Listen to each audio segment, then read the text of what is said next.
Episode की शुरुआत में हम देखते हैं कि गजा के जिंदान में सलाहुद्दीन अय्यूबी बेहोश पड़े होते हैं। उन्हें देखते हुए अब्राहम कहता है, ये अभी तक सांस ले रहा है। मेरा नफ्स मुझे कहता है कि मेरे जितने भी दुश्मन सांस ले रहे हैं उन्हें मार डालूं। जवाबन ग्रिगोर कहता है, फिर इसके दिल में खंजर मारें और इसकी सांसें रोक दें चलें। अब्राहम मजीद कहता है, वो मुझे हुक्म देता है कि जहाँ हम कदम रखेंगे वहाँ खौफ और दहशत फैल जाएगी। ये कहते साथ ही वो सलाहुद्दीन अय्यूबी को मारने के लिए खंजर फिजा में बुलंद कर देता है और साथ कहता है, आखिर में सिर्फ दुश्मनों की लाशें ही रह जाएंगी। ये कहते साथ ही वो सलाहुद्दीन अय्यूबी को मारने के बजाय खंजर म्यान में डाल लेता है। ग्रिगोर हैरानगी से पूछता है, आपने इसे क्यों नहीं मारा? इसने मेरे भाई को मार डाला और अस्कलान ले लिया। अब जबकि ये हमारे पास है, इसे मारने का ये सही वक्त है। मगर अब्राहम कहता है, इसके पास अहम मालूमात हैं, हम पहले मालूमात हासिल करेंगे, बाद में इसकी जान लेंगे। उधर हम देखते हैं कि सोफिया विक्टोरिया के जख्म का इलाज कर रही होती है और कहती है, वो तीर जो आपको लगा अगर थोड़ा नीचे लगता तो जख्म बहुत गहरा होता मेरी मलका। खुदा ने आपकी हिफाजत की है। तो विक्टोरिया कहती है, एक दफा मुझे वो गद्दार मिल जाए फिर उसे कोई मुझसे बचा नहीं सकेगा। इसके साथ ही सोफिया जाने लगती है तो विक्टोरिया उसका हाथ पकड़ लेती है और कहती है, तुम्हें इस शहर में कहीं भी दाखिल होने और निकलने का इख्तियार है। फिर खड़े होकर कहती है, जबकि सलाहुद्दीन गजा में था तुम्हारी आंखों ने कुछ भी मशकूक नहीं देखा? हाँ। जवाबन सोफिया डरते हुए कहती है, नहीं मेरी मलका, मैंने देखा लेकिन ऐसा कुछ नजर नहीं आया। इस्लामिक कमांडर वहाँ पे आकर कहता है, हमने सलाहुद्दीन को पकड़ लिया है। यह सुनकर सोफिया बहुत परेशान हो जाती है और विक्टोरिया कहती है, आखिरकार सलाहुद्दीन ने अब तक जो कुछ हमारे साथ किया वो उसका बदला अपनी जान से देगा। ये कहते साथ ही विक्टोरिया कमांडर के साथ चली जाती है। उधर हम देखते हैं कि जंगल में सुलेबी सिपाही सलाहुद्दीन अय्यूबी के सिपाहियों को तलाश कर रहे हैं और एक सुलेबी कहता है, सलाहुद्दीन के आदमी बंदरगाह से भाग गए, वो यहीं कहीं होंगे, उन्हें देखते साथ ही मार डालो। मगर आने वाला तीर उसके सर से आर पार हो जाता है। अगले पल सलाहुद्दीन अय्यूबी के साथी एक को छोड़कर बाकी सबको तीरों का निशाना बना डालते हैं। उस सिपाही को देखते हुए एसिस कहते हैं, मैं तुम सबको मार मार कर थक गया हूँ, लेकिन तुम लोग मार खाकर नहीं थकते। ये कहते साथ ही एसिस तलवारें जमीन में गाड़ देते हैं। सुलेबी हमला करता है मगर एसिस उसकी तलवार खींचकर उस पर टूट पड़ते हैं और जमीन पर पटकने के बाद उसका सर जोर जोर से जमीन पर मारते हैं और आखिरकार उसकी गर्दन तोड़ डालते हैं। फिर पारस पूछता है, अमीर सलाहुद्दीन कहाँ है? वो अभी तक बाहर नहीं आई। तो बुज़ुर्ग कहता है, कहीं उनके साथ कुछ बुरा ना हो गया हो हुजूर। जवाब एसिस कहते हैं, बुज़ुर्ग अच्छा सोचो, काफिरों के हाथों से निकलना इतना आसान नहीं है। हम गजा के आसपास इंतजार करेंगे, वो जरूर आएंगे। इसके साथ ही वो सब आगे बढ़ जाते हैं। इधर कबीले में हम देखते हैं कि सलाहुद्दीन अय्यूबी के घर वाले और सुरैया खातून बहुत परेशान होती हैं और वो अमीर अय्यूब से कहती हैं, अय्यूब बाबा सलाहुद्दीन की तरफ से अभी तक कोई खबर नहीं आई, अगर गजा में उसके साथ कुछ बुरा हो गया हुआ तो क्या होगा? तो अस्मा कहती है, इस सूरत हाल को देखो, हम जब से यहाँ आए हैं मसाइल का सामना कर रहे हैं। जवाबन फातिमा खातून गुस्से से कहती है, अस्मा खातून हम पहले ही बहुत ज्यादा परेशान हैं, हमें मजीद परेशान ना करें। फिर राबिया कहती है, हमने जबरदस्ती किसी को दावत नहीं दी। तो अमीर अय्यूब गुस्से से कहते हैं, बस बहुत हो गया, हम सबकी परेशानी है, इसलिए इस परेशानी को मजीद ना बढ़ाएं। यह सुनकर तुरान शाह कहता है, बाबा ये बातों का वक्त नहीं है, चले गजा चलते हैं, अगर सलाहुद्दीन के साथ कुछ बुरा हुआ है तो चले उसे वहाँ से निकाल लाएं। तो अमीर अय्यूब कहते हैं, यहाँ तक कि सलाहुद्दीन भी बड़ी मुश्किल से दाखिल हुआ है, हम कैसे दाखिल होंगे? तुरान शाह पूछता है, फिर हम क्या करेंगे बाबा? क्या हम यहाँ हाथ बांध कर इंतजार करते रहेंगे? जवाबन अमीर अय्यूब कहते हैं, पहले खबर आने का इंतजार करते हैं, शायद सलाहुद्दीन मुश्किल में हो, फिर हम वही करेंगे जो जरूरी हुआ। नाज़रीन, इसके बाद हम देखते हैं कि गजा में सलाहुद्दीन अय्यूबी जंजीरों में जकड़े होते हैं और ग्रिगोर पानी फेंककर उन्हें होश में लाता है। फिर कहता है, जहन्नुम में खुशामदीद सलाहुद्दीन। ये सुनकर सलाहुद्दीन अय्यूबी पूछते हैं, मेरे भाइयों के साथ तुमने क्या किया? तो ग्रिगोर कहता है, परेशान ना हो, तीनों ठीक हैं, उन पर इतना जुल्म करने के बावजूद भी वो ठीक हैं। इस पर सलाहुद्दीन अय्यूबी कहते हैं, मेरे भाइयों को छोड़ दो और मुझसे हिसाब ले लो। जवाबन ग्रिगोर कहता है, मैं लूंगा, तुमने हमसे अस्कलान ले लिया और मेरे भाई गैब्रिएल के साथ जो कुछ किया है मैं उन सब का इंतकाम लूंगा। ये सुनकर सलाहुद्दीन अय्यूबी कहते हैं, मेरी आंखों में देखो, क्या तुम्हें खौफ नजर आ रहा है? तुम नहीं देख सकते, बुज़दिल इंसान, तुमने गैब्रिएल के साथ मिलकर मुझ पर हमला किया था, क्या तुम्हें याद है? मैंने गैब्रिएल को मार डाला है। ये सुनकर ग्रिगोर चिल्लाते हुए कहता है, तुम अब शिकस्त से नहीं बच सकोगे, मैंने तुम्हें कहा था कि अपने कबीले को कहीं और ले जाओ, तुमने नहीं सुनी और अब कैद से उसकी कीमत चुका रहे हो। सलाहुद्दीन अय्यूबी कहते हैं, अपने मुल्क के लिए मरना शर्फ है, ये कैद भी मुझे नहीं चुका सकती। जवाबन ग्रिगोर कहता है, अब तुम्हारे कबीले की बारी है, मैं तुम्हारे कबीले को तबाह कर दूंगा। सलाहुद्दीन अय्यूबी गुस्से से कहते हैं, अगर मुझे मारना चाहते हो तो मार डालो, मौका मिला तो मैं यहाँ से भाग जाऊंगा और जब मैं भागूंगा फिर मैं तुम्हें और तुम्हारे पीछे जो ताकत है सबको तबाह कर दूंगा। तो ग्रिगोर कहता है, फिक्र ना करो, इस ताकत का मालिक आने वाला है, उस वक्त तशद्दुद शुरू हो जाएगा। ये कहते साथ ही ग्रिगोर चला जाता है। उधर हम देखते हैं कि अब्राहम एक नक्शे को देखते हुए कहता है, मुकद्दस संदूक मूसा, हारून, दाऊद, सुलेमान की हमारे पास अजीम अमानत है, हमारे अहदाफ एक एक करके पूरे हो रहे हैं, हमारा अजीम दुश्मन पकड़ा गया है। मैं कसम खाता हूँ कि हम बाकियों को भी तबाह कर देंगे और इन सरजमीनों में अजीम यहूदी बादशाहत कायम करेंगे। ये कहते साथ ही अब्राहम उठकर आगे बढ़ता है और वहाँ मौजूद अपने आदमियों से कहता है, मुकद्दस संदूक रब और इसराइल के दरमियान एक इत्तेहाद की इलामत है, ये जल्द हमारे पास होगा और जब ये होगा तो मैं यहूदियों की बादशाहत और मेरी हाकमियत कायम करूंगा, मैं रब की तस्दीक से ये करूंगा। इस्लामिक कमांडर वहाँ पे आकर कहता है, जनाब सलाहुद्दीन को होश आ गया है। ये सुनकर अब्राहम कहता है, बेहतरीन बेहतरीन, अब वक्त आ गया है कि मैं सलाहुद्दीन से जो चाहता हूँ उसे हासिल करूँ। ये कहते साथ ही अब्राहम कमांडर के साथ आगे बढ़ जाता है। उधर एक घोड़ा गाड़ी गजा में दाखिल होती है जिस पर 2 संदूक रखे होते हैं। घोड़ा गाड़ी को देखकर सुलेबी सिपाही उसके पास जाते हैं और जब संदूक खोलते हैं तो उनमें से निकलने वाला करातेगन और उसके सिपाही उनका काम तमाम कर देते हैं। आखिरी सुलेबी सिपाही को मारते हुए करातेगन कहता है, करातेगन आ गया है, वो यहाँ सुर्ख तितली का शिकार करने आया है, काम या ज्यादा जो भी मिले जमा करो। ये कहते और सुनते साथ ही वो सुलेबी सिपाहियों से लूट मार शुरू कर देते हैं। करातेगन मजीद कहता है, मैं तुमसे मेरी बहन को झुकाने का हिसाब लूंगा। उधर जिंदान के बाहर 2 सुलेबी खड़े होते हैं। इसलिए में सोफिया वहाँ पे आती है। सोफिया को देखकर एक सुलेबी सिपाही कहता है, रुक जाओ, तुम इसमें दाखिल नहीं हो सकती। सोफिया के पूछने पर वो कहता है, ये कमांडर ग्रिगोर का हुक्म है। फिर सोफिया पूछती है, सलाहुद्दीन मौजूद है या नहीं? जवाबन सिपाही कहता है, ये तुम्हारा काम नहीं है, तुम जाओ यहाँ से। उसके बाद सुनते साथ ही सोफिया पल भर में उन दोनों को जहन्नुम वासिल कर देती है। फिर उनसे चाबी, खंजर और तलवार लेकर जिंदान में दाखिल हो जाती है। उधर जिंदान की जानिब बढ़ते हुए अब्राहम ग्रिगोर से पूछता है, सलाहुद्दीन कैसा है? जवाबन ग्रिगोर कहता है, अब भी वही जिद। इस पर अब्राहम कहता है, मैं इसलिए उसके पास जा रहा हूँ। ये कहते साथ ही अब्राहम आगे बढ़ जाता है। उधर हम देखते हैं कि सोफिया सलाहुद्दीन अय्यूबी के पास जा पहुंचती है और एकदम से उनकी जंजीरें खोलने लग जाती है। सलाहुद्दीन अय्यूबी पूछते हैं, मेरे भाई कहाँ हैं? जवाबन सोफिया कहती है, उन्होंने उन सबको इस जगह नहीं बल्कि किसी और जिंदान में रखा हुआ है। ये कहते साथ ही वो सलाहुद्दीन अय्यूबी को खंजर और तलवार दे देती है। सलाहुद्दीन यूबी पूछते हैं मैं कैसे निकलूंगा? तो सोफिया कहती है यहाँ से नीचे जाएं। एक जिंदान है जो इस राहदारी से नीचे जाता है और फिर बाहर की तरफ निकलता है। अगर आप चाहें तो आप गजा छोड़कर जा सकते हैं, हम उन्हें बचाने का कोई और रास्ता तलाश कर लेंगे। मगर सलाहुद्दीन यूबी कहते हैं नहीं, मैं उन्हें अपने भाइयों पर मजीद जुल्म नहीं करने दूंगा। ये कहते साथ ही वो आगे बढ़ जाते हैं और सोफिया दूसरे रास्ते से चली जाती है। बाहर करातेगन विक्टोरिया को देखकर कहता है आला, सुर्ख तितली को देखो अच्छे से उड़ रही है, मैं तुम्हारे पर काट दूंगा। मगर पीछे से आने वाले स्लेबी सिपाही उन सबको घेर लेते हैं और एक स्लेबी सिपाही कहता है तुम पकड़े गए हो करातेगन, अब तुम्हारे पास भागने की कोई जगह नहीं है। मगर करातेगन और उसके सिपाही पल भर में उन्हें मार डालते हैं। मारने के बाद वो उन्हें भी लूट लेते हैं और करातेगन कान में मौजूद बाली तक नहीं छोड़ता। उधर हम देखते हैं कि आगे बढ़ते हुए सलाहुद्दीन यूबी रास्ते में आने वाले स्लेबी सिपाहियों को काट डालते हैं और जब अब्राहम जिंदान में पहुंचता है तो सलाहुद्दीन यूबी को ना देखकर उसकी आंखें खुली की खुली रह जाती हैं। वो कमांडर को लेकर तेजी से आगे बढ़ता है। उधर हम देखते हैं कि सलाहुद्दीन यूबी स्लेबियों को मारते ही चले जाते हैं, मगर एक मुकाम पर उन्हें चारों तरफ से घेर लिया जाता है। इधर अब्राहम ग्रिगोर से कह रहा होता है सलाहुद्दीन जिंदान से भाग गया है। यह सुनकर ग्रिगोर शदीद गुस्से से कहता है लानत हो। फिर अब्राहम कहता है जल्दी करो, तमाम सिपाहियों से कहो कि उसे ढूंढे। जवाबन ग्रिगोर कहता है शायद वो पिछले दरवाजे से बाहर निकलने की कोशिश करे, चलो सिपाहियों जल्दी करो। ये कहते साथ ही वो सिपाहियों के साथ आगे बढ़ता है। नाजरीन इधर हम देखते हैं कि सलाहुद्दीन यूबी के पास बिल्कुल खामोशी छाई होती है और वो सुलेबी सिपाहियों को बगौर देखते हैं। फिर अचानक से उन पर हल्ला बोल देते हैं। कोई भी सुलेबी सिपाही उनके सामने टिक नहीं पाता और यहाँ भी वो फतेहयाब होते हैं। फिर खंजर से एक दरवाजा खोलने की कोशिश करते हैं। ग्रिगोर भी सिपाहियों के साथ उसी जानिब बढ़ रहा होता है और जब आगे पहुंचकर देखते हैं तो उसके सिपाहियों की लाशें ही लाशें पड़ी होती हैं। सामने दरवाजा भी खुला होता है जिससे सलाहुद्दीन यूबी जा चुके होते हैं। ये देखकर ग्रिगोर कहता है लानत हो गारत हो, वो चला गया, हमें उसे जिंदा या मुर्दा हर सूरत में पकड़ना होगा। नालायक को जल्दी करो। ये कहते साथ ही वो भी सिपाहियों के साथ उसी दरवाजे से निकल जाता है। उधर हम देखते हैं कि सलाहुद्दीन यूबी और सोफिया एक बार फिर जा मिलते हैं और सोफिया उनसे कहती है जिंदान उस तरफ है, गली के आखिर में जुनूब की तरफ। इसलिए में दो स्लेबी सिपाही उन्हें देख जाते हैं और आगे बढ़ते हुए एक स्लेबी कहता है गद्दार सोफिया। मगर सलाहुद्दीन यूबी खंजर फेंक कर उसे मौत के घाट उतार देते हैं और दूसरे को तलवार से काट डालते हैं। फिर सोफिया से कहते हैं इससे पहले कि कोई तुम्हें देख ले जाओ, और इसके साथ ही वो दोनों अपने अपने रास्ते रवाना हो। गजा में भिखारी के बेस में मौजूद करातेगन आगे बढ़ रहा है। इसलिए में विक्टोरिया कमांडर और सिपाहियों के साथ वहां से गुजरती है तो करातेगन एकदम से उसे दबोच लेता है। करातेगन के सिपाही भी भागते भागते वहां पहुंच जाते हैं और करातेगन कहता है पीछे रहो पीछे, वरना मैं तुम्हारी मलका का गला काट डालूंगा। फिर उसकी तरफ देखते हुए कहता है मेरी सुर्ख तितली, क्या तुमने मुझे याद किया? तुम मेरे कबीले आई थी, तुमने मेरी बहन को तकलीफ पहुंचाई, क्या मैं उसका इंतकाम नहीं लूंगा? तो सुलेबी कमांडर कहता है मलका को जाने दो करातेगन, वरना हम तुम सबको मार डालेंगे। जवाबन करातेगन कहता है मुझे मारोगे तो चलो मार डालो, लेकिन मैं भी तुम्हारी मलका का गला काट डालूंगा। यह सुनकर विक्टोरिया डरते हुए कहती है करातेगन अगर तुम मुझे छोड़ दो तो मैं तुम्हें यहाँ से जाने दूंगी। सिपाहियों कोई भी करातेगन को हाथ नहीं लगाएगा, दूसरी सूरत में करातेगन तुम शहर से बाहर नहीं जा सकते। तो करातेगन कहता है मैं जा सकता हूँ, अगर मैं यहाँ दाखिल हो सकता हूँ तो मैं वापस भी जा सकता हूँ। फिर ताज को देखते हुए कहता है क्या ही खूबसूरत ताज है, ये मुझे दे दो। ये कहते साथ ही वो ताज उतार कर अपने आदमी को दे देता है और अगले पल विक्टोरिया को कमांडर की तरफ फेंक कर वो सब वहाँ से भाग पड़ते हैं। विक्टोरिया चिल्लाते हुए सिपाहियों से कहती है इस बदमाश को पकड़ो, मेरा ताज वापस लाओ, मुझे ये शख्स जिंदा चाहिए, मैं इसे अपने हाथों से मारूंगी। उधर करातेगन सिपाहियों के साथ इमारतों से भाग रहा होता है और जो भी सुलेबी सिपाही उनके रास्ते में आता है वो उसे काटते ही चले जाते हैं। देखते ही देखते वो कई लाशें गिरा देते हैं। इधर एक तरफ से सलाहुद्दीन यूबी भी भाग रहे होते हैं। इसलिए में सलाहुद्दीन यूबी और करातेगन एक दूसरे के सामने जा पहुंचते हैं और दोनों के मुंह से बेसाख्ता निकलता है करातेगन सलाहुद्दीन। फिर करातेगन पूछता है तुम यहाँ क्या कर रहे हो, क्या तुम भी यहाँ उस सुर्ख तितली का शिकार करने आए हो? हमने सब संभाल लिया है। तो सलाहुद्दीन यूबी पूछते हैं कौन सुर्ख तितली? मैं यहाँ अपने आदमी को बचाने आया हूँ और जल्द अज जल्द यहाँ से निकलना चाहता हूँ, इसलिए मैं कुछ सुलेबी सिपाही वहाँ पहुंचते हैं। उन्हें देखते हुए सलाहुद्दीन यूबी कहते हैं आह करातेगन आह। ये कहते साथ ही वो वहाँ से भाग जाते हैं और करातेगन अपने सिपाहियों के साथ सुलेबी सिपाहियों से निपट जाता है। एक जबरदस्त लड़ाई के बाद करातेगन और उसके साथी बादरी से लड़ते हुए उन सबको मार डालते हैं। चारों तरफ बिल्कुल खामोशी छा जाती है। उधर हम देखते हैं कि सलाहुद्दीन यूबी छुपकर सुलेबी सिपाहियों को देख रहे होते हैं और कहते हैं सब्र करो मेरे भाइयों, सब्र करो, मैं तुम्हें बचाने आया हूँ। जबकि करातेगन भागता भागता चर्च में जा घुसता है। उसका सिपाही उससे पूछता है सिपाही हमारे पीछे हैं, हम इस शहर से कैसे निकलेंगे? मगर करातेगन इधर उधर देखता है। इसलिए में एक पादरी वहाँ पे आता है और उन्हें देखकर कहता है खुदा और उसके मुकद्दस बेटे को मेरी तरफ से खुशामदीद। मगर करातेगन की नजरें मुसलसल उसके गले में पड़े हुए हार की तरफ होती हैं और वो पूछता है क्या यहाँ कोई खुदा का बेटा है?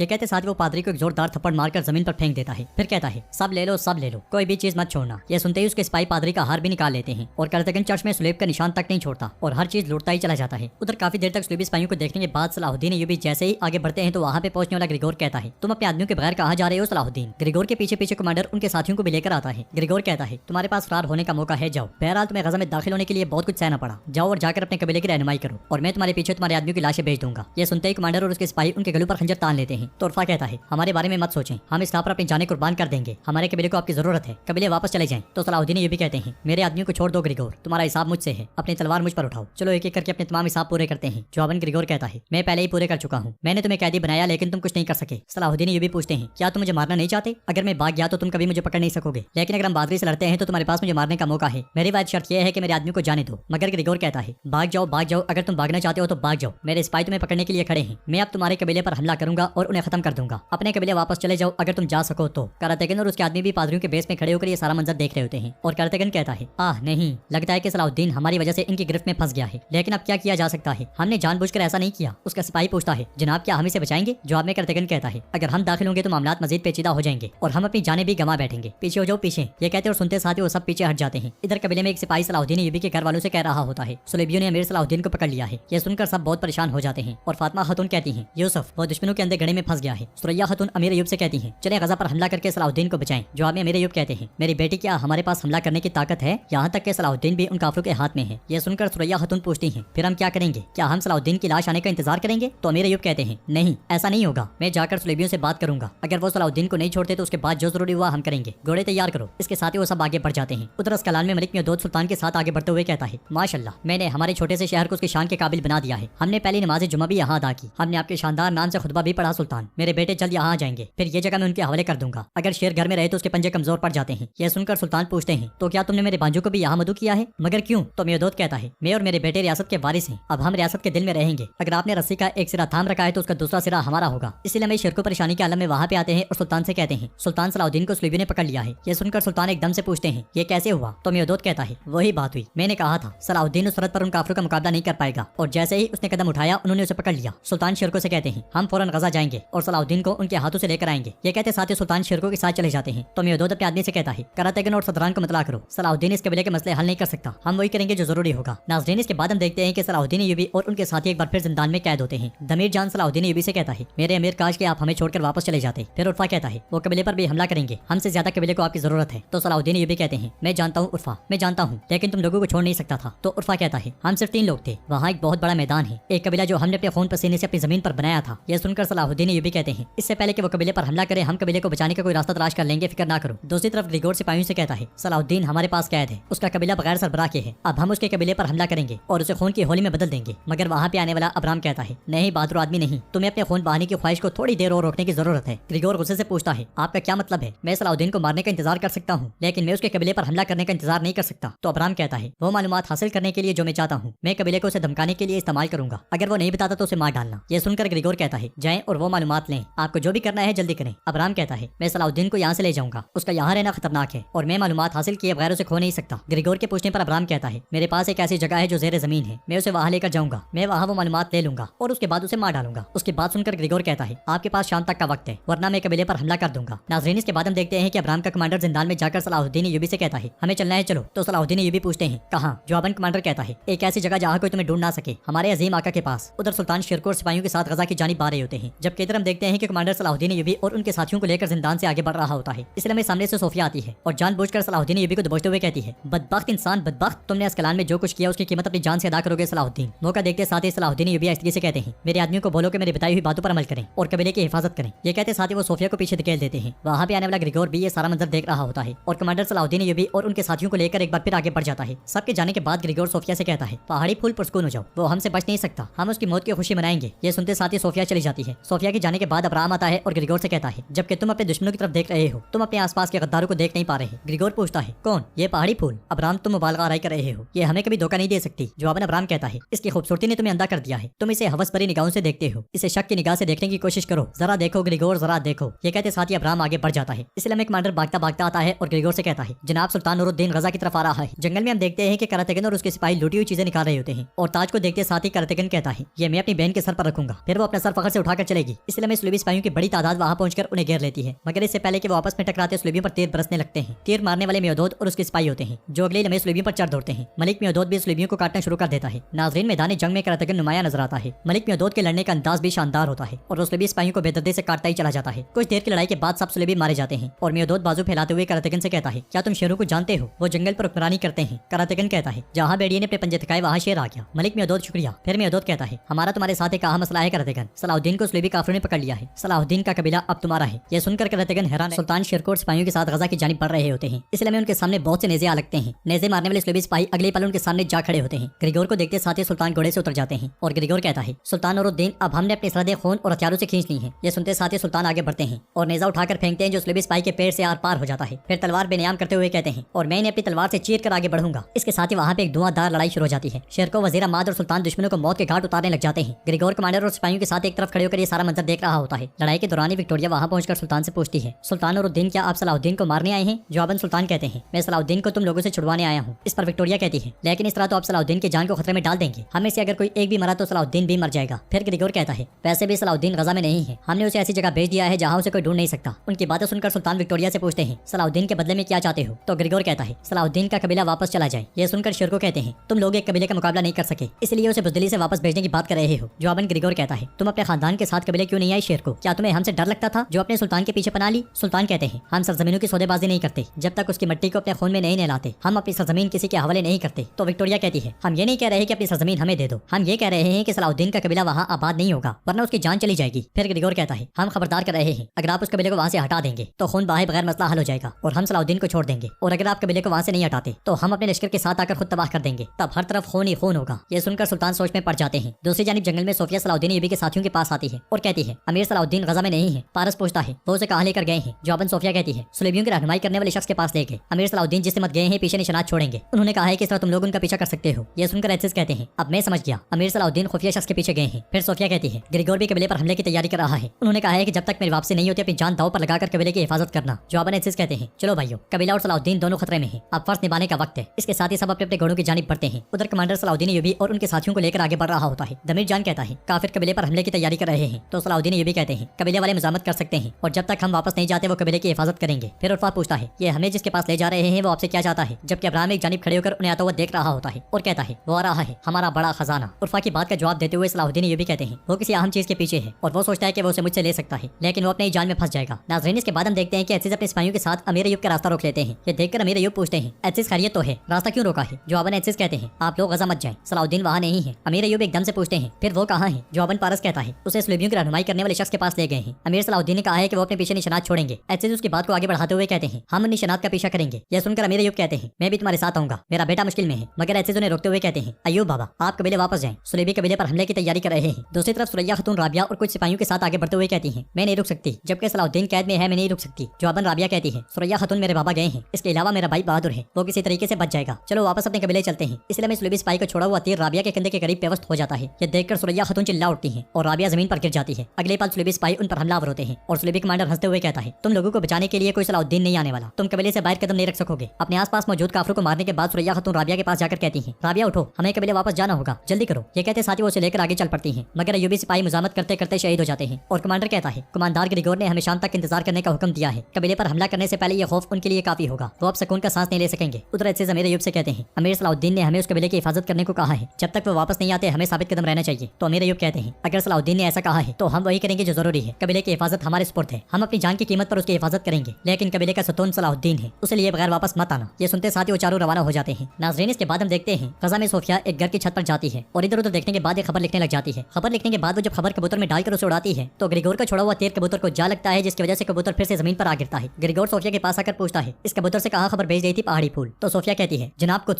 मैंने यहाँ गुलाम बुलाने के लिए पैगाम भेजा है, हमें गुलामों की जरूरत है। जवाबन ग्रिगोर कहता है, अभी देखता हूँ। ये कहते साथ ही वो कबूतर के पाँव से खबर निकाल लेता है और उसे पढ़ने के बाद मुस्कुराते हुए कहता है, तुमने सच कहा। सोफिया पूछती है, क्या कोई मसला है? जवाबन ग्रिगोर कहता है, किसी ने शहजादी विक्टोरिया को तीर मारा है, सलाउद्दीन को भी किसी ने भगाने की कोशिश की, ज़ाहिर यहाँ से हमारे दुश्मनों की तरफ कासिद परिंदे उड़ते जा रहे हैं और मैं उसे ढूंढ कर उसके पर काट कर उसका सर काट दूंगा। ये कहते साथ ही वो सोफिया के मुंह पर थपकियां देता है और वहाँ से चला जाता है। उसके चले जाने के बाद सोफिया की जान में जान पड़ती है। दूसरी तरफ हम देखते हैं कि सलाहुद्दीन अय्यूबी और उनके साथी सुलेबी सिपाहियों के हिसार में बैठे होते हैं और उर्फा सलाहुद्दीन अय्यूबी से पूछता है, क्या हमारे भाई हमें ढूंढ लेंगे? तो सलाहुद्दीन अय्यूबी कहते हैं, वो पहले ही हमारे पीछे पड़े होंगे, लेकिन उन्हें जल्दी करनी चाहिए, कबीला खतरे में है। जबकि इब्राहिम आहिस्ता आहिस्ता हथकड़ियां खोलने की कोशिश कर रहा होता है। यह देखकर सुलेबी सिपाही उसे एक जोरदार लात मारता है। इस पर सलाहुद्दीन अय्यूबी और उर्फा भी सुलेबियों पर टूट पड़ते हैं। सलाहुद्दीन अय्यूबी रस्सी के जरिए एक सुलेबी सिपाही को दबोच लेते हैं। फिर कहते हैं, अगर तुम मेरे आदमियों में से किसी को तकलीफ दोगे तो मैं तुम सबको एक एक करके मार डालूंगा। ये देखकर कमांडर तलवार बेनियाम करते हुए आगे बढ़ता है और कहता है, पुरस्कून रहो वरना मर जाओगे। जबकि अब्राहम के हुक्म पर एक सुलेबी सिपाही सलाहुद्दीन अय्यूबी के शिकंजे में फंसे हुए अपने ही साथी को मार डालता है और अब्राहम आगे बढ़ते हुए कहता है, तुम हमारे इतने कीमती मेहमान की गर्दन पर तलवारें कैसे रख सकते हो? ये सुनते साथी सुलेबी सिपाही तलवारें पीछे कर लेते हैं और सलाहुद्दीन अय्यूबी उससे पूछते हैं, तुम कौन हो? जवाबन अब्राहम कहता है, रोशनी पैदा हो गई है और अब राजू पर से पर्दा उठाने का वक्त आ गया है। उधर सलाहुद्दीन अय्यूबी के साथियों ने तलाश कर रहे होते हैं और निशानात देखकर पारस गुस्से से कहता है, कदमों के निशानात और जानवरों के पैरों के निशानात एक साथ मिल चुके हैं, यहाँ से चरवाहे गुजरे हैं, जानवर या सुलेबी कुछ भी वाज़ेह नहीं है, हम कहीं गलत रास्ते पर ना हो। तो एथिस कहते हैं, नहीं, वो ने इसी रास्ते से लेकर गए हैं, सलाहुद्दीन ने इस तरफ कोई निशान जरूर छोड़ दिया होगा। भाइयों, हम मरेंगे लेकिन वापस नहीं जाएंगे, पीछा करते रहें जब तक हम उसे तलाश नहीं कर लेते। इधर सलाहुद्दीन अय्यूबी अब्राहम से कहते हैं, इसका मतलब उनके पीछे वो ताकत तुम ही हो। तो अब्राहम कहता है, रोशनी और अंधेरा एक दूसरे के मुखालिफ हैं, बिल्कुल मेरी और तुम्हारी तरह। कुछ अहम मालूमात है जो हम तुमसे हासिल करना चाहते हैं, तुम मुझे वो दोगे तो मुझे रोशनी मिलेगी और तुम भी अंधेरे से रोशनी में दाखिल हो जाओगे। जवाबन सलाहुद्दीन अय्यूबी कहते हैं, हम आग की तरह हैं, हमारी रोशनी सिर्फ हमारे दोस्तों के लिए है और जहाँ तक हमारे शोलों की बात है वो तुम जैसे दुश्मनों को जलाकर राख कर देती है, हमसे रोशनी हासिल करने की कोशिश में तुम जलकर राख हो जाओगे। इस पर अब्राहम कहता है, हमारी फौज कबीले पर हमला करने के लिए तैयार है, तुम्हारे पास वक्त बहुत कम है, अगर तुम मुझे वो नहीं देते जो मैं चाहता हूँ तो वो कबीले को तबाह कर देंगे। ये सुनकर सलाहुद्दीन अय्यूबी को बहुत गुस्सा आता है और वो सुलेबी सिपाही से तीर लेकर अब्राहम को मारने ही लगते हैं कि सुलेबी सिपाही उनका हाथ पकड़ लेता है। तो सलाहुद्दीन अय्यूबी कहते हैं, ये सोच करके कि तुम मुझे कैद कर लोगे, तुमने अपनी मौत को आवाज दी है। जवाबन अब्राहम कहता है, है, हमें अभी बहुत तवील सफर तय करना है। आखिर में देखते हैं कि कौन मरेगा और कौन जिंदा रहेगा। जाते जाते सलाहुद्दीन अय्यूबी वो तीर जमीन में गाड़ देते हैं। नाज़रीन, इसके बाद हम देखते हैं कि मेहदूद बुलंदी पर खड़े होकर कर्तगन के साथ सलाहुद्दीन अय्यूबी के कबीले की जानिब देख रहा होता है और कहता है हो सकता है कि सुलेबियों ने सलाहुद्दीन को इसलिए कैदी बना लिया हो ताकि वो कबीले को वहाँ से हटा सके। सुल्तान कबीले को वहाँ से हटा देंगे। मैंने उन तुर्क सरदारों से मुलाकात की है जिन्होंने हमसे बैत की है, वहाँ तुम लोग आबाद हो गए कर्तगन। तो कर्तगन एकदम से पूछता है अगर हम यहाँ आबाद होते तो सलाहुद्दीन के साथ आते, आपने खुद ही हमें रोका था और अब आप कहते हैं कि हम यहाँ आबाद होंगे, ये कैसी बात हुई? तो मेहदूद कहता है कबीला आबाद करना सलाहुद्दीन के बस की बात नहीं, देखो वो पकड़ा गया है। मैं चाहता हूँ कि तुम लोग और दूसरे तुर्क कबाइल यहाँ आबाद हो। अगर सुलेबियों से जंग लड़नी है तो उन्हीं को आबाद करना होगा जो उसके अहल हो। अगर तुमने बहुत सी गनीमत लेनी है तो तुम ही यहाँ आबाद हो जाओ। इसलिए में सदरान वहाँ पे आ जाते हैं। उन्हें देखकर मेहदूद कहता है सदरान भी आ गए हैं, अब से तुम सरदारों के सरदार हो कर्तगन, हर शख्स तुम्हारी बैत करेगा। ये सुनते साथ ही सदरान सीनों पर हाथ रखकर आदाब बजा लाते हैं। मेहदूद मजीद कहता है तुम्हारी किस्मत का सूरज तुलू हो चुका है कर्तगन, हुक्मरानी का तोहफा। यह सुनकर कर्तगन बेहद खुश होता है और बुलंद आवाज से कहता है खुदा ने मुझे हुक्मरानी दी। फिर मेहदूद कहता है अपने कबीले जाओ और लोगों को जमा करो और यहाँ पे आबाद होने के लिए उन्हें राजी करो। सलाहुद्दीन हमारी बात ना मानने की कीमत अदा करेगा, चाहे वो कैद से आजाद भी हो जाए, लेकिन अपने कबीले को यहाँ पे नहीं देख सकते। में मौजूद अमीर अय्यूब बेचैनी से टहल रहे होते हैं। इसलिए में फातिमा खातून और सुरैया खेमे से बाहर आती हैं। तो अमीर अय्यूब एकदम से पूछते हैं राबिया कैसी है? जवाब में सुरैया खातून कहती हैं हमने उसके जख्मों का इलाज किया है, वो ठीक हो जाएगी इंशाल्लाह। फिर फातिमा खातून कहती हैं हमारे बेटे को कैद कर रखा है, हमारी बेटी जख्मी है, ये कैसी मुसीबत आई है? तो सुरैया खातून कहती हैं उन्होंने सलाहुद्दीन की गैर मौजूदगी का फायदा उठा लिया है, हमें सुलेबी ऐसे नहीं छोड़ेंगे, हम क्या करेंगे? इसलिए में सुल्तान वहाँ पहुंचते हैं। सुल्तान को देखकर अमीर अय्यूब कहते हैं सुल्तान आपने हमें आकर शर्फ बख्शा, आप जानते हैं सलाहुद्दीन के साथ जो कुछ हुआ, इंशाल्लाह आप अच्छी खबर लेकर आए हैं। जवाबन सुल्तान कहते हैं मैं इस कबीले को यहाँ से हटाने आया हूँ। सुल्तान की बात सुनकर सब मजीद परेशान हो जाते हैं। उधर जंगल में सलाहुद्दीन अय्यूबी के साथी आगे बढ़ रहे होते हैं कि इसलिए में उन्हें सलाहुद्दीन अय्यूबी का छोड़ा हुआ तीर नजर आता है, जिसे देखने के बाद एहसिस कहते हैं ये शिमाल की तरफ इशारा करता है, वो उन्हें शिमाल की तरफ ले गए होंगे, हम सही रास्ते पर हैं। सलाहुद्दीन को तलाश करके उस बदजात का सर पे पंजों से नोच लेंगे, चलो भाइयों। ये कहते साथ ही वो सब जैसे ही आगे बढ़ते हैं तो वहाँ पे कुछ सुलेबी सिपाही पहुंच जाते हैं। गुस्से और इंतकाम की आग में जलते हुए सलाहुद्दीन अय्यूबी के साथी उन पर टूट पड़ते हैं और कुछ देर की लड़ाई के बाद ये सब सुलेबी मारे जाते हैं। लड़ाई के बाद एहसिस कहते हैं हमारा रास्ता दुश्वार है, लेकिन जब तक हम अमीर सलाहुद्दीन को नहीं ढूंढते हम वापस नहीं जाएंगे। इसके साथ ही सब आगे बढ़ जाते हैं। इधर कबीले में सुल्तान अमीर अय्यूब और तुरान शाह से कहते हैं सलाहुद्दीन को रिहा करने के लिए सुलेबियों की वाहिद शर्त कबीले को यहाँ से वापस जाना है, हम सलाहुद्दीन की जान बचाने के लिए ऐसा करेंगे। तो अमीर अय्यूब कहते हैं सलाहुद्दीन ने फरार होने का मंसूबा बनाया है, उसके सिपाही उसे ढूंढने की कोशिश कर रहे हैं, हम हार नहीं मान सकते सुल्तान। फिर तुरान शाह कहता है मेरे सुल्तान हमारे लिए सलाहुद्दीन वहाँ मजामत कर रहे हैं, हम अपने कबीले और वतन के लिए यहाँ मजामत करेंगे। यह सुनकर सुल्तान कहते हैं अय्यूब तुम्हारी बेटी पर वार किया गया है, अगर तुम अपने कबीले को लेकर वापस नहीं जाओगे तो सुलेबी हमला करेंगे, तुम कैसे मजामत करोगे कैसे? जवाबन अमीर अय्यूब कहते हैं अगर जरूरत पड़ी तो हम अपनी जानों से मजामत करेंगे, अगर बचने के बाद सलाहुद्दीन यहाँ कबीले को ना देख सका तो हमने उसकी अमानत में खयानत की होगी। फिर तुरान शाह शिरको से कहता है चाचा आप जानते हैं कि आपका खानदान यहाँ है? तो शिरको कहते हैं हमारे सुल्तान रियासत के लिए और सलाहुद्दीन के लिए बेहतरीन फैसला करेंगे। सुल्तान कहते हैं एक तरफ सलाहुद्दीन कैद है और दूसरी तरफ सुलेबी कबीले पर हमला करने की तैयारी कर रहे हैं और मेहदूद रियासत पर कब्जा करने की कोशिश कर रहा है, इन तमाम मसाइल के होते हुए आप लोग अपनी हिफाजत नहीं कर सकते। यह सुनकर अमीर अय्यूब कहते हैं हमारे लिए रियासती मामलात में पीछे मत रहे मेरे सुल्तान, बराए करम हमें अपने कबीले की हिफाजत करने की इजाजत दें, जो कि हमारे पास सलाहुद्दीन की अमानत है, यहाँ आने के बाद हमने जिम्मेदारी ली थी, अब जो भी होगा हम उसका सामना करेंगे। उनके मुसलसल इंकार करने पर सुल्तान परेशान हो जाते हैं। उधर जंगल से अब्राम सलाहुद्दीन अय्यूबी और उनके साथियों को लेकर आगे बढ़ रहा होता है। इसलिए में ग्रिगोर वहाँ पे आता है। ग्रिगोर को देखकर अब्राम पूछता है तुम यहाँ क्या कर रहे हो? तो ग्रिगोर कहता है मैं यहाँ सलाहुद्दीन को तोहफा देने आया हूँ, उसके कबीले में से एक आदमी का सर। ये कहते साथ ही वो थैली सलाहुद्दीन अय्यूबी की जानिब फेंक देता है। तो सलाहुद्दीन अय्यूबी गुस्से से कहते हैं बदजात कुत्ते।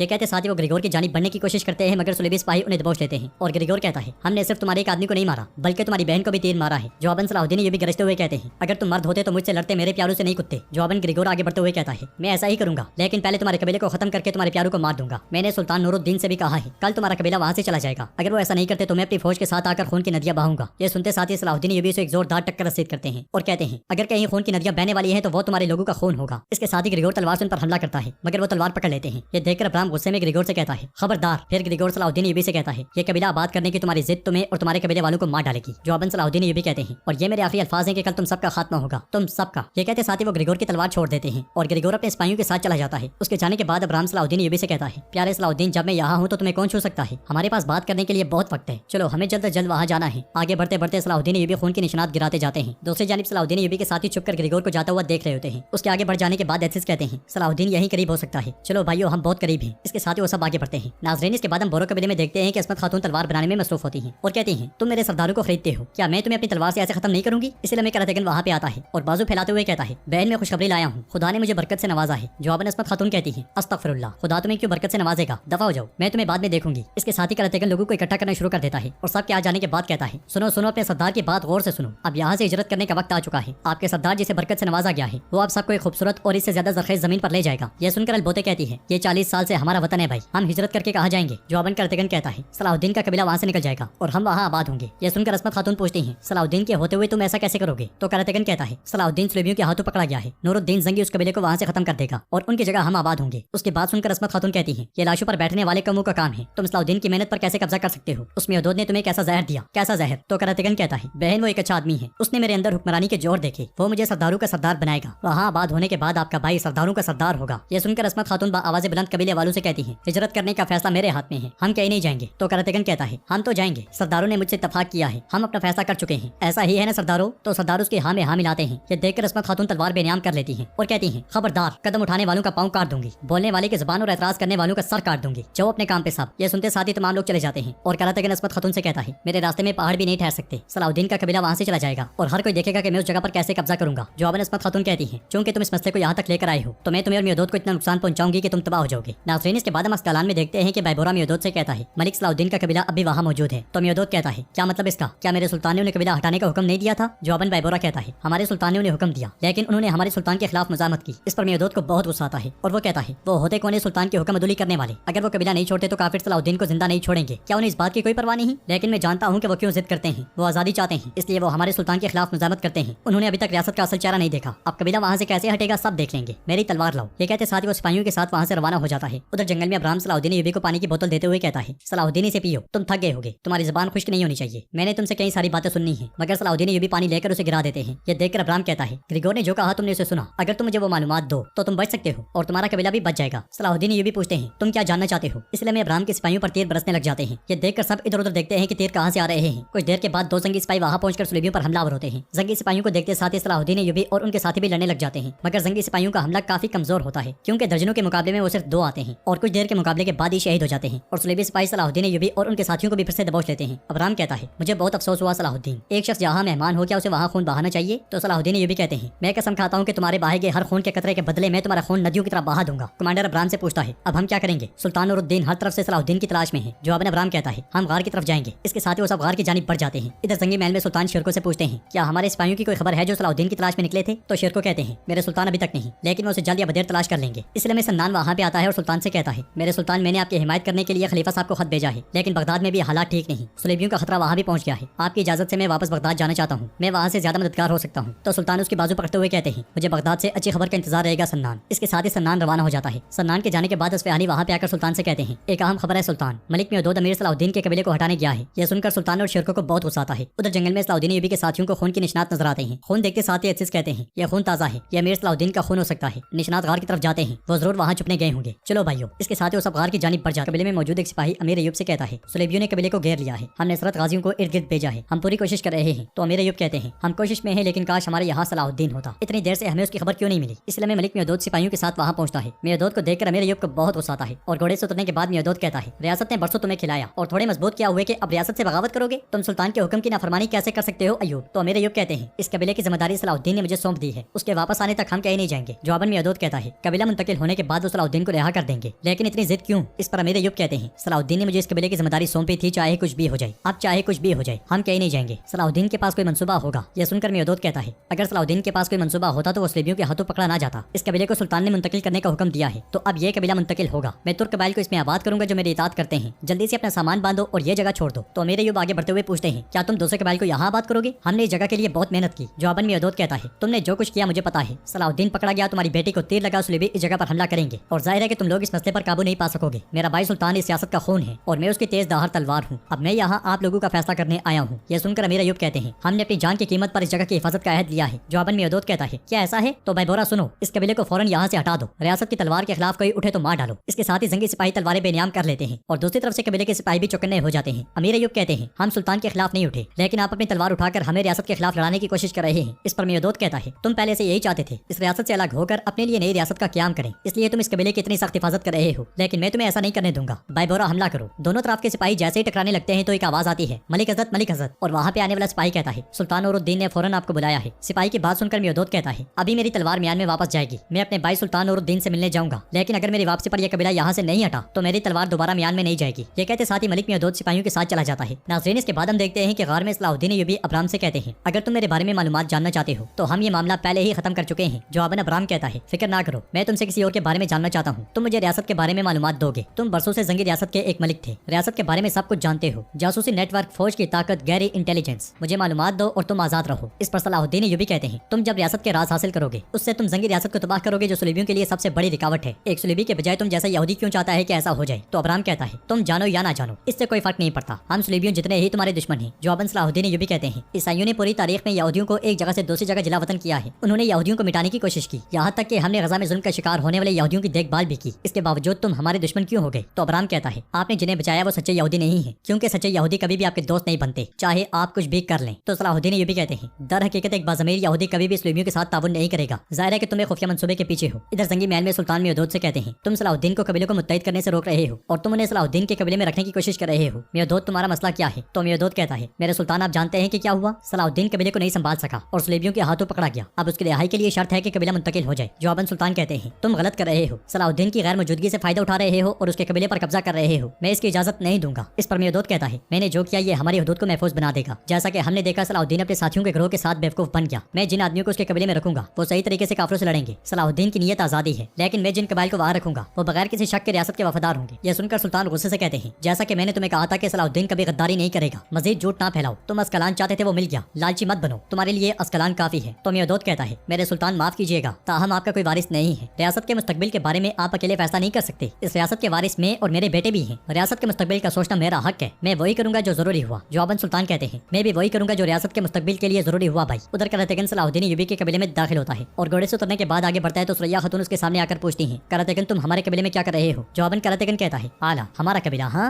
आला, वाह वाह क्या ही बात है, कितनी जल्दी तुमने अपने महबूब के कबीले को अपनाया है। ताहम ये कबीला मुंतकिल होगा, परेशान ना हो, मैं तुम्हें अपने कबीले में रख लूंगा। हत्ता के रवायात के मुताबिक मैं तुम्हें तुम्हारी शादी के लिए सोने के 5 बड़े सिक्के भी दूंगा। इसलिए मैं राबिया वहां पहुंचकर अपना खंजर करातेगन के गले पर तान लेती है और उससे कहती है, हमारे कबीले से दफा हो जाओ। जवाबन करातेगन कहता है, ये क्या है, तुम्हें खंजर की जरूरत ही नहीं है, तुम्हारी गजाली आंखों ने मेरे दिल को चीर दिया है। फिर उसे जख्मी देखकर पूछता है, तुम्हें किसने तकलीफ दी? मेरी जख्मी गजाली बताओ मुझे, ताकि तुम्हारा करातेगन इंतकाम ले सके। तुम्हारा करातेगन तुम्हारे सामने उनके सर लाकर रख देगा। मैं तुम्हारे खूबसूरत दिल का इंतकाम ले सकता हूँ। इसलिए मैं तुरान शाह वहाँ पे आता है और करातेगन से कहता है, तुम बगैर इजाजत के कहाँ चले आ रहे हो? तुरान शाह को देखते साथ ही राबिया खंजर पीछे कर लेती है और करातेगन कहता है, क्या मैं अपनी जमीन पर कदम रखने की इजाजत तलब करूंगा? जवाबन वहाँ पे आने वाले अमीर अय्यूब कहते हैं, हम मलिक मेहदूद के सामने भी नहीं झुके। क्या तुम्हें लगता है कि हम उसके पालतू जानवर के कहने पर झुक जाएंगे? ये हमारी सरजमीन है, हम कहीं नहीं जा रहे। तो करातेगन कहता है, ना जाओ ना जाओ, रहो और इस जगह को खुशहाल बनाओ। अलबत्ता तुम सब मेरे सामने झुकोगे। जब भी यहाँ पे कोई कबीला आबाद होगा मैं उसका सरदार हूँगा। मैं तुम सबसे वादा करता हूँ, मैं तुम्हारे सलाहुद्दीन को बचा लाऊंगा। फिर राबिया की जानिब देखते हुए कहता है, मैं तुम्हारे जख्म ठीक कर दूंगा, अलबत्ता तुम लोग मेरे सामने झुकोगे। तुरान शाह शुरू तुमसे करते हैं, मेरा हाथ चूमो। ये कहते साथ ही वो हाथ आगे कर देता है और मजीद कहता है, चूमो, ये एक ताकतवर हाथ है ताकि तुम्हें भी ताकत मिले। जवाबन तुरान शाह तलवार बेनियाम करते हुए कहता है, मैं तुम्हारी ये गंदी जबान काट दूंगा। मगर अमीर अय्यूब ने रोक देते हैं और उनके कहने पर सब तलवारें पीछे कर लेते हैं। फिर अमीर अय्यूब तुरान शाह से कहते हैं, हम सिर्फ उसके आगे झुकते हैं जिसने हमें ये घर दिया और इसमें रहने की इजाजत दी। घर खून के साथ हासिल किया जाता है और खून के साथ दिया जाता है, ये जान लो। यह सुनते साथ ही करातेगन तुरान शाह की तलवार से अपना हाथ काट डालता है और अपना खून जमीन पर गिराते हुए कहता है, मेरा अजीम खून इस मिट्टी पर गिरा है, मैंने इस जमीन को अपने खून से रंग दिया है। अब ये जगह मेरी है, आप इसे छोड़ दें वरना हम जानते हैं कि इसे कैसे लेना है। उधर गार में सलाहुद्दीन अय्यूबी अब्राम से कहते हैं, जबकि तुम इस मालूमात को जानने की कोशिश कर रहे हो जो मेरे पास है, मैं तुम्हारा अंदाजा लगा लूंगा। तो अब्राम कहता है, मेरी नीयत साफ है, ताहम तुम क्या उस रियासत का दिफा करोगे जिसने तुम्हें कचरे की तरह फेंक दिया? सुल्तान नूरुद्दीन ने तुम्हारा हक छीन लिया, अस्कलान मेहदूद को दे दिया, शायद वो कल तुम्हारा कबीला भी ले ले। अब देख लो कि तुम उनकी नजरों में कितने कीमती हो। जवाबन सलाहुद्दीन अय्यूबी कहते हैं, मैंने अस्कलान खुद नहीं लेना था। इस पर अब्राम कहता है, ताहम अगर सुल्तान नूरुद्दीन चाहते तो ये मेहदूद को दे देते, उसने जानबूझकर ये किया। मेहदूद तुम्हारे पास कबीला होने पर पहले ही नाराज है, अगर वो तुम्हारे कबीले को मुंतकिल करना चाहे तो नूरुद्दीन कुछ नहीं कर सकेगा। अलबत्ता अगर तुम मुझे जंगी रियासत के राज बता दो तो तुम्हारी अपनी भी एक रियासत होगी। यह सुनकर सलाहुद्दीन अय्यूबी कहते हैं, मेरे सुल्तान नूरुद्दीन से वफादारी मेरे साथ ही मरेगी। मुझे ना तो सल्तनत की कोई ख्वाहिश है और ना ही रियासत की। मैंने अपने आप को मकसद के लिए दुश्मनों से लड़ने के लिए वक्फ कर दिया है। तो अब्राम कहता है, तुम्हें क्या लगता है कि तुम्हें छोटे से कबीले के साथ क्या कर सकते हो? ताहम मैं तुम्हें इतना दे सकता हूँ कि तुम्हारा यह कबीला बढ़कर एक रियासत बन जाएगा, तुम उसके सुल्तान होगे। जवाबन सलाहुद्दीन अय्यूबी कहते हैं, अगर अल्लाह ने चाहा तो मैं सुल्तान बन जाऊंगा, इसके सिवा कोई कुछ नहीं कर सकता और ना ही उसे रोक सकता है। मैंने तुमसे कहा था कि हम देख लेंगे कि कौन जिंदा रहता है और कौन मरता है। हम रास्ते के इख्तिताम पर हैं, मौत तुम्हें तलाश कर रही है, तुम्हारा जो भी खुफिया मंसूबा है तुम उसके साथ तबाह हो जाओगे। उधर जंगल से सलाहुद्दीन अय्यूबी के साथी गार की जानिब आ रहे होते हैं। इस लम्हे पत्तों में से एकदम सुलेबी सिपाही नमदार होते हैं, मगर सलाहुद्दीन अय्यूबी के साथी किसी भी खतरे से निपटने के लिए बिल्कुल तैयार होते हैं, इसलिए वो उन्हें उठने का मौका तक नहीं देते और फिर सब मोहतात अंदाज में गार की जानिब बढ़। जंगल में करातेगन अपने घोड़े का मुंह धुलवा रहा होता है और उससे कहता है, क्या तुमने देखा प्यारे, क्या तुमने सुना? मैं तुम्हारे साथ बहुत सी जंगों पर गया और अब सदरान का भी सरदार बन गया। मेरे पास वो गजाली आंखों वाली है और तुम्हारे पास कसरान है। हाँ, तो वहाँ पे आने वाले उमर मल्ला कहते हैं, तुम सदरान के सरदार बन गए, तुम्हारे लिए मौजू है। यह सुनकर करातेगन कहता है, खुदा ने मुझे ये अता किया है, खुदा ने मुझे हुक्मरानी का तोहफा दिया। जवाबन उमर मल्ला कहते हैं, हम इसे नसीब कहते हैं, मगर क्या तुम सलाहुद्दीन की तरह हक के रास्ते पर चलोगे? क्या तुम इसके लिए लड़ने को तैयार हो ताकि उसके कबीले जैसा घर तुम्हें भी नसीब हो? इस पर करातेगन कहता है, आप सब अपने उस ताकतवर और अजीम सलाहुद्दीन को बचाने क्यों नहीं गए? हाँ, उसे सलीबियों ने क्यों उठाया? राज के रखवाले, अजीम राज के रखवाले, राज रखने वाले पूरी दुनिया में मौजूद हैं। क्या आपकी अजीम ताकत सलाहुद्दीन को बचाने के लिए काफी नहीं है? तो उमर मल्ला उसके करीब होकर कहते हैं, फिक्र ना करो, जो जरूरी हुआ करेंगे, वही सुनो जो सुनने की जरूरत है, उसकी मदद करो जिसकी मदद करने का हुक्म हमें अल्लाह ने दिया है, क्योंकि तुम गलत रास्ते पर जा रहे हो। अगर तुम वापस नहीं मुड़ते, जब गिरोगे कोई मदद नहीं करेगा। ये कहते साथ ही उमर मल्ला पलट जाते हैं। नाज़रीन, इसके बाद हम गार में देखते हैं अब्राम सलाहुद्दीन अय्यूबी से कहता है, मुझे वो मालूमात दो जो मैं चाहता हूँ और अपने आप को और कबीले को बचा बचा लो, तुम यहाँ मेरे साथ कुछ नहीं कर सकते। तो सलाहुद्दीन यूबी कहते हैं मेरे हाथ हर जगह हैं, सिर्फ कुछ ही वक्त की बात है, फिर मैं तुम्हारी जान ले लूंगा, इंतजार करो। उधर झाड़ियों में छुपे हुए सलाहुद्दीन यूबी के साथी गश्त करते हुए स्लेबी सिपाहियों को दबोच लेते हैं और पल भर में उनकी गर्दनें तोड़ डालते हैं। फिर एचसिस कहते हैं गार उस तरफ है, चलो। ये कहते और सुनते साथ ही वो सब तेजी से आगे बढ़ते हैं, जबकि हम देखते हैं कि गार के बाहर 4 स्लेबी सिपाही खड़े होते हैं। कुछ देर के बाद एचसिस अपने साथियों के साथ उनके करीब पहुंच जाते हैं। गार में अब्राहम सलाहुद्दीन यूबी से कहता है मैं तुम्हारी ताकत की तारीफ करता हूँ, लेकिन तुम अभी तक मेरी ताकत से वाकिफ नहीं। जवाबन सलाहुद्दीन यूबी कहते हैं फिर मैं तुम्हें उन स्लेबियों के साथ तबाह कर दूंगा जिनकी तुम मदद करते हो। गार के बाहर सलाहुद्दीन यूबी के साथी चारों स्लेबी सिपाहियों को तीर मारकर जहन्नुम वासिल कर देते हैं और आहिस्ता आहिस्ता आगे बढ़ते हुए गार में दाखिल हो जाते हैं। गार के अंदर अब्राहम सलाहुद्दीन यूबी से कहता है तुम्हारा कबीला खून की नहर में बदल जाएगा, तुम्हारे सारे प्यारे मर जाएंगे, इतनी बातें करने के बजाय मुझे वो मालूमात दो और यहाँ से आजाद हो जाओ। तो सलाहुद्दीन यूबी कहते हैं मैं ना तो मालूमात दूंगा और ना किसी के सामने झुकूंगा, मैं यहाँ से निकलकर अपने कबीले वापस चला जाऊंगा, लेकिन सबसे पहले मैं तुम्हारा सर लूंगा। उधर हम देखते हैं कि सलाहुद्दीन यूबी के साथी किसी और गार में जा घुसते हैं। इधर अब्राहम सलाहुद्दीन यूबी से पूछता है मुझे तुम कैसे मारोगे? उन सिपाहियों के जरिए जिनके लिए तुमने निशानात छोड़े हैं, वो तीर जो तुमने जमीन में अटकाया, वो खून जो तुमने जमीन पर गिराया, तुम्हें क्या लगता है कि मुझे एहसास नहीं था कि तुम निशानात छोड़ते आ रहे हो? ये सुनने के बाद सलाहुद्दीन यूबी बहुत ज्यादा परेशान दिखाई देते हैं। अब्राहम मजीद कहता है मैं जानबूझकर उन्हें किसी और गार में ले गया, मैंने खेल खेला सलाहुद्दीन, मौत का खेल। दूसरी तरफ हम देखते हैं कि गार में उठने वाले धुएं से सलाहुद्दीन यूबी के साथियों की तबीयत बिगड़ने लगती है और वो सब खांसना शुरू कर देते हैं, मगर अच्छे से एकदम से कहते हैं जल्दी से पीछे हटो, ये जहरीला धुआं है। इसके साथ ही वो सब पीछे हटने शुरू हो जाते हैं। इधर अब्राहम कहता है तुम्हें कोई ढूंढ नहीं सकता सलाहुद्दीन। जवाबन सलाहुद्दीन यूबी कहते हैं मैं अपनी आखिरी सांस तक तुम्हारे सामने नहीं झुकूंगा, मैं निकल जाऊंगा, चाहे तुम मुझे लोहे की जंजीरों में जकड़ दो, मैं अपनी रियासत के साथ गद्दारी नहीं करूंगा और ना ही तुम्हें मैं अपने कबीले पर हमला करने दूंगा। यह सुनकर अब्राहम कहता है असल सफर शुरू हो चुका है सलाहुद्दीन, हम जा रहे हैं। ये कहते साथ ही अब्राहम पलट जाता है। उधर हम देखते हैं कि गार के बाहर सलाहुद्दीन यूबी के साथी जोर जोर से खांस रहे होते हैं, इसलिए में 2 आने वाले तीर बजोक और पारस के कंधे के करीब पेवस्त हो जाते हैं। अगले पल स्लेबियों की बड़ी तादाद उन पर हमला कर देती है। जख्मी होने के बावजूद पारस एचसिस के साथ उन पर चढ़ दौड़ता है और बजोक से कहता है बजोक बजोक हमला। यह सुनकर बजोक भी उठ जाता है और तीरंदाजी शुरू कर देता है। उसकी जबरदस्त तीरंदाजी से बहुत से स्लेबी सिपाही मारे जाते हैं और बाकियों का काम उसके साथी कर डालते हैं। लड़ाई के बाद एचसिस पारस और बजोक से उनका हाल अहवाल पूछते हैं तो बजोक कहता है यह गहरा जख्म है लेकिन मैं ठीक हूँ। जवाबन एचसिस कहते हैं वो शैतान से भी बदतर है। फिर पारस कहता है अब हम अमीर सलाहुद्दीन को नहीं ढूंढ सकते, अब क्या होगा? जवाबन एचसिस कहते हैं कबीले की किस्मत का इन्हिसार अमीर सलाहुद्दीन को तलाश करने पर है, यहाँ तक कि अगर हम मर भी जाएं तो भी हम वापस नहीं जाएंगे तब तक जब तक हम अमीर सलाहुद्दीन को तलाश ना कर लें। इसके साथ ही वो सब आगे बढ़ जाते हैं। नाज़रीन इसके बाद हम देखते हैं कि जंगी महल में अस्मत खातून सुल्तान से कह रही होती है सलाहुद्दीन की कैद से मामलात पेचीदा हो गए हैं, मेहदूद ने करतगिन को भटका दिया है, वो सलाहुद्दीन के कबीले को मुंतकिल करने का इरादा रखता है और उसकी इताअत करने वाले तमाम कबाइल को वहाँ पे आबाद करना चाहता है, आप उसे कैसे रोक नहीं सकते? तो सुल्तान कहते हैं मैं उसे कैसे रोक सकता हूँ, मैं जानता हूँ कि वो सलाहुद्दीन के खिलाफ अपनी रंजिश की वजह से ऐसा कर रहा है, सलाहुद्दीन के कैद होने ने उसे फायदा पहुंचाया और वो कहता है कि वो ये रियासत के लिए कर रहा है। इस पर अस्मत खातून कहती है हमें एक मंसूबे की जरूरत है, एक ऐसा मंसूबा जो मेहदूद और करतगिन के मंसूबे तबाह कर दे। कुछ देर सोचने के बाद सुल्तान कहते हैं मेहदूद वो विरासत को इस्तेमाल करके ताकत ले रहा है और वो मुझ पर चढ़ाई करके बता रहा है, लेकिन मैं ऐसा वार करूंगा कि मैं उसकी विरासत भी ले लूंगा और तमाम सदरान को अपने साए तले जमा करूंगा। तुम्हें और मुझे इत्तेहाद करने के लिए बड़ा इकदाम उठाने की जरूरत है, मेरी रियासत का मुस्तकबिल हमारे इत्तेहाद से तुलू होगा और यही वाहिद रास्ता है, मैं और तुम उनके तमाम मंसूबों को बर्बाद कर देंगे। अस्मत यह सुनकर अस्मत खातून हैरान होते हुए पूछती हैं नूरुद्दीन आप क्या कह रहे हैं? तो सुल्तान कहते हैं क्या तुम हमेशा के लिए मुझसे इत्तेहाद करोगी अस्मत? मैं तुमसे शादी करना चाहता हूँ। ये कहते साथ ही वो हाथ अस्मत खातून की जानिब बढ़ा देते हैं। तो अस्मत खातून कहती है मैं जानती हूँ कि आप कबीलों को मुत्तहिद करने की कोशिश कर रहे हैं, लेकिन क्या कोई और रास्ता नहीं है? सुल्तान की नफी में सर लाने पर अस्मत खातून कहती है मैं गौर करूंगी। नाज़रीन इसके बाद हम देखते हैं कि गार में अब्राहम सलाहुद्दीन यूबी और उनके साथियों को लेकर आगे बढ़ रहा होता है और कहता है तुम यहाँ से भाग नहीं सकते, उनके लिए तुम्हें तलाश करना नामुमकिन है, तुम्हारे जाने का वो वाहिद रास्ता मालूमात है जो तुम मुझे दोगे। तो सलाहुद्दीन यूबी कहते हैं तुम्हें अपने बारे में सोचना चाहिए, ये जगह तुम्हारी कब्र होगी। जवाबन अब्राहम कहता है तुम्हारी अज़ियत जल्दी शुरू हो जाएगी सलाहुद्दीन। इधर दीवान से निकलने के बाद अस्मत खातून का सामना मलका से होता है और मलका कहती है तुम्हारा भाई करतगिन तुम्हारी भी नहीं सुनता, अब क्या तुम अपनी पोस्ट बचाने के लिए सुल्तान के पास भाग कर आई? जवाबन अस्मत खातून कहती है मुझे पोस्ट नहीं चाहिए, मैं यहाँ इत्तेहाद के लिए आई हूँ। यह सुनकर सुल्ताना पूछती है तुम्हें इससे पहले कब इत्तेहाद की ख्वाहिश थी अस्मत खातून? अब तुम्हें एहसास हुआ कि तुम अपना कबीला खो रही हो और सुल्तान नूरुद्दीन की मदद लेने आ गई। अस्मत खातून कहती है आप इल्जाम नहीं लगा सकती, मैं यहाँ सिर्फ इत्तेहाद करने आई हूँ, आप क्या सोचती हैं मुझे उससे कोई परवाह नहीं और मैं आपको बता दूं कि सुल्तान ने मुझे शादी की पेशकश की है। यह सुनकर मलका की आंखें खुली की खुली रह जाती हैं और वो पूछती हैं इससे तुम्हारा क्या मतलब है? जवाबन अस्मत खातून कहती हैं जो भी आप समझ रही हैं। ये कहते साथ ही अस्मत खातून आगे बढ़ जाती हैं और सुल्ताना नूरुद्दीन नूरुद्दीन कहते हुए दीवान में जा घुसती हैं। फिर गुस्से में सुल्तान से कहती हैं हमेशा के लिए इत्तेहाद इसका क्या मतलब है? तो सुल्तान कहते हैं तुम्हारी जुर्रत कैसे हुई बगैर इजाजत के अंदर आने की? सुल्ताना एक बार फिर पूछती हैं हमेशा के लिए इत्तेहाद इसका क्या मतलब है? सुल्तान कहते हैं वही कर रहा हूँ जो रियासत के लिए जरूरी है। इस पर सुल्ताना कहती है आप रियासत को अपने दिमाग से चलाएंगे या फिर जज्बात से? तो सुल्तान गुस्से से कहते हैं अपनी हद में रहो मलका। मलका पूछती है और शादी करने से क्या मुराद है, किसके लिए, इसका क्या मतलब है, क्या सोच रहे हो? आपकी खातून आले सज्जोग से है, आप एक कबीले की औरत से क्या उम्मीद रख सकते हैं? अगर इस अजीम रियासत को वाकई अस्मत खातून की जरूरत है तो ये गिर जाएगी। यह सुनकर सुल्तान कहते हैं क्या तुम जानती हो कि क्या हो रहा है? सलाहुद्दीन पकड़ा गया है, मेहदूद ने तमाम कबाइल को इकट्ठा किया है और अब ताकत हासिल कर रहा है। जवाबन सुल्ताना कहती है तो फिर उसका सर काट दें।